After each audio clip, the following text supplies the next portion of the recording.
Good morning, my dear students. In today's video session, we are going to learn from government companies, its meaning, features, advantages, and disadvantages. Now, let's move on to the video session. Government company is defined under Section 2, Subsection 4 of the Companies Act 2013. Actually, Companies Act was started in 1956.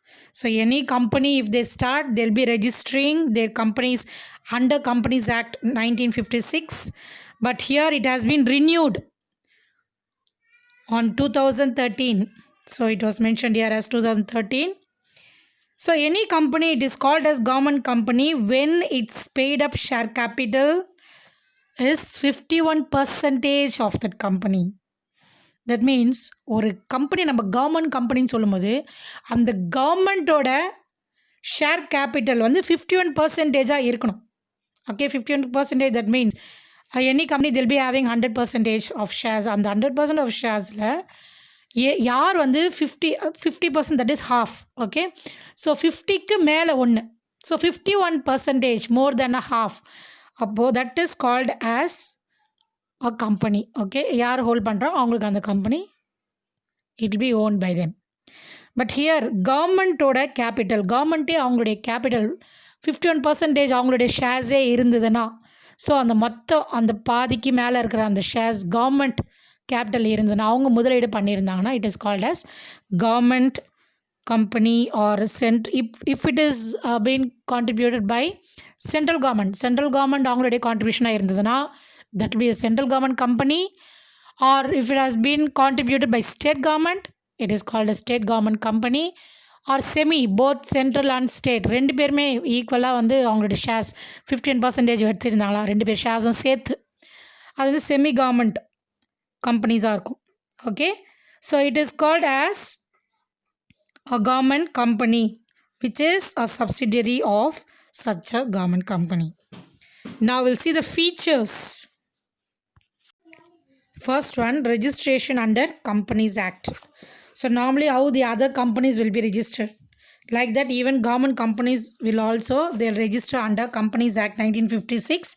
But this companies, the government companies especially, they'll be having certain modifications. Like மற்ற companies, normal companies மாதிரி இவங்க இல்லாமல் நிறைய modifications இருக்கும் government undertake பண்ணுறதுனால. Then second one, executive decision of government. Executive decisions, that means before we have seen in public corporation how it has been started, like they'll be passing special act in the parliament or state legislature. But here in starting a government company, they need not wait for any approvals like that. So if they think that any company to be started, ஏதாவது ஒரு company start பண்ணோம் for the welfare of the public, immediately they'll be starting without anyone's suggestion. Then the third one is separate legal entity. Here also the company is different and it's from its members. So it got its own name and common seal, everything. Okay, it can acquire property, company government property அப்படின்னா that belongs to that government company. அதுக்குன்னு தனியாக சொத்து இருக்குது. And they can make contracts and they can file suits in its own name. Company மேலேயே அவங்க வேறு ஏதாவது case file பண்ணோம் இல்லை against anyone, they can sue on the company name itself. Then whole or majority capital provided by government. This we know that government கம்பெனின்னு சொல்லும்போதே full and full capital எல்லாமே வந்து government தான் ப்ரொவைட் பண்ணுவாங்க. Okay, individual members they won't be providing. But the revenues of the government are not deposited into the treasury. ஆனால் இந்த கவர்மெண்ட்டுக்கு வர அந்த revenue, that is the income, இவங்களுக்கு வர இன்கம் வந்து அந்த கவர்மெண்ட் அரசாங்கம் அந்த கஜானாக்கு போகாது, அவங்களுடைய ட்ரெஷரிக்கு போகாது. Okay, that will be used for the public alone.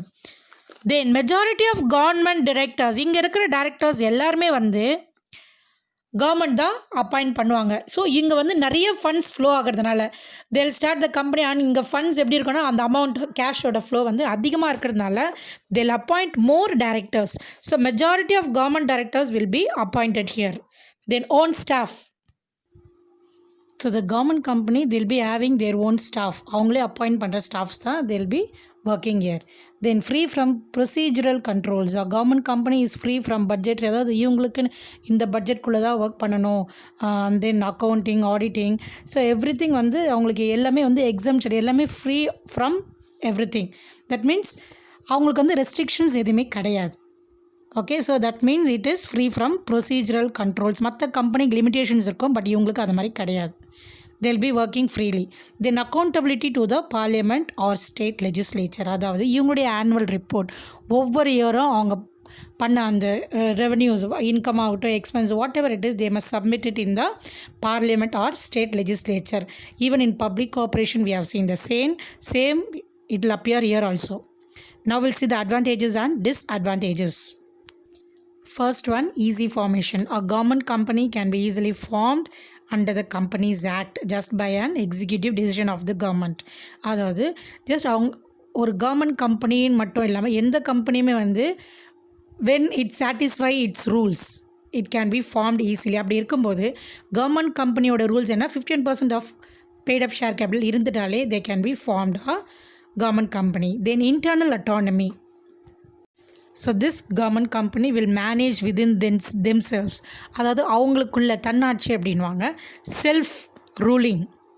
Okay, so no one can interfere in this government company. Even political interference also it won't take place. Day to day activities பார்த்தீங்கன்னா எல்லாமே ஸ்மூத்தாக போயிட்டுருக்கோம். அவங்களுடைய self working தான் இங்கே நடந்துகிட்ருக்கோம். So they'll be working independently. யாருடைய ஒரு டிபெண்ட்டும் இங்கே தேவைப்படாது. Third one, private participation. So this government company will get the assistance even from other countries. From foreign countries they'll be getting assistance or experts in managing the technologies. Example here it's given, Hindustan Steel Limited, they obtained a technical and finance assistance from Russia, that is USSR. And even Bhilai and Roorkela and Durgapur, they got the assistance from West Germany and UK. And even this Navali plant, they even got the assistance from foreign countries for the erection of plants. So the foreigners played a vital role in erecting the plants there in Navali. Then easy to alter.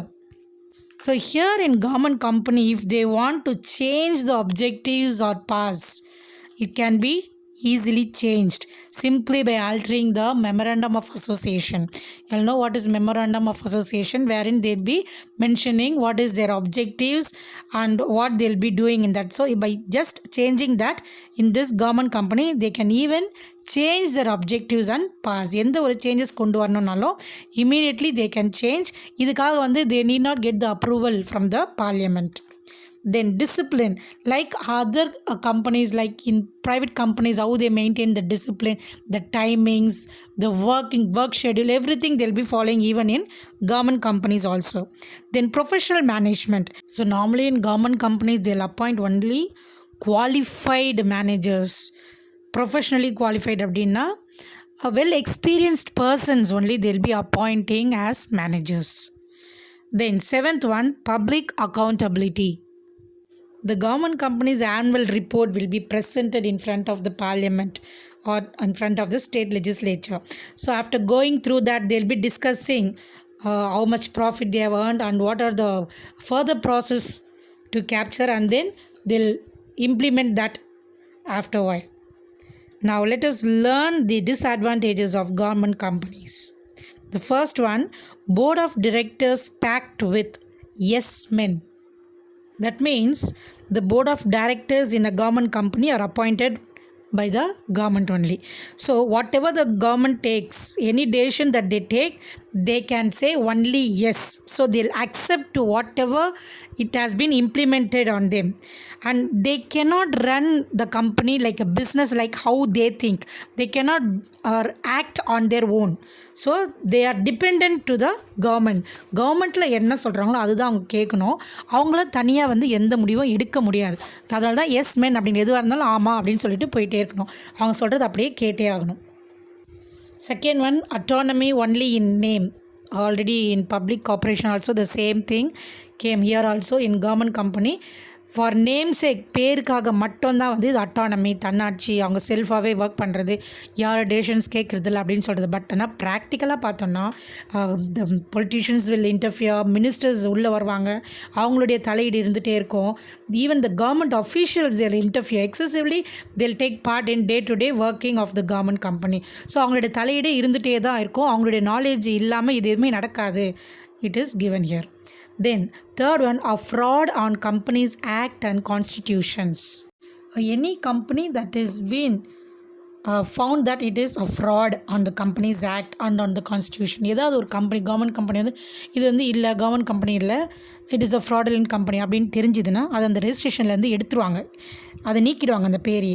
Okay, இதுவும் வந்து இதுக்காக வந்து நம்ம திருப்பி பார்லிமெண்ட்டுக்காக போயிட்டுலாம் அப்ரூவல்லாம் வாங்க வேண்டியதில்லை. The government it's will take the decision. Then fear of exposure. So the annual report of the government company is placed state legislature. இவங்களுடைய ஆனுவல் ரிப்போர்ட், இந்த ஃபினான்ஷியல் ஸ்டேட்மெண்ட், இவங்க என்ன பண்ணுறாங்க எல்லாமே வந்து அவங்க வெளிப்படையாக எக்ஸ்போஸ் பண்ணுறதுல, வெளிப்படையாக தெரிவிக்கிறதுனால அவங்க எதுவுமே வந்து இன்னோவேட்டிவாக எதுவுமே பண்ண முடியாமல் போயிடுது. வேறு ஏதாவது அவங்க சீக்ரெட்டாக இருந்து ஏதாவது புதுசாக ஏதாவது ப்ராஜெக்ட் பண்ணணும் அப்படின்னு நினச்சா கூட everything it's been exposed to press criticism. So இது வந்து ஒரு பிக் ட்ராபேக்காக இருக்குது. தென் lack of expertise in deputationists. The key personnel, that is the managers in the government company, will often been changed. So அடிக்கடி அவங்க வேறு வேறு மேனேஜர்ஸ் அப்பாயிண்ட் பண்ணுறதுனால அவங்களுடைய ஒர்க் வந்து அந்தளவுக்கு எஃபிஷியண்ட்டாக இருக்காது. So it leads to lower operational efficiency of the government company. Then the sixth one, the government company it own work for the government nor for the பப்ளிக்காகவும் அவங்க அந்தளவுக்கு டெடிக்கேட்டடாக ஒர்க் பண்ண மாட்டாங்க. அண்ட் தென் ஈவன் கவர்மெண்ட்காகவும் அவங்க அந்தளவுக்கு டெடிக்கேட்டடாக work பண்ண மாட்டாங்க. Only for the self interest, அவங்களுடைய பர்சனல் இன்ட்ரெஸ்ட்காக மட்டுமே they'll be working. Okay students, I think with this chapter is over. Just go through the video session again. In the next video session we'll be learning a new chapter from third unit. Thank you students. Have a nice day.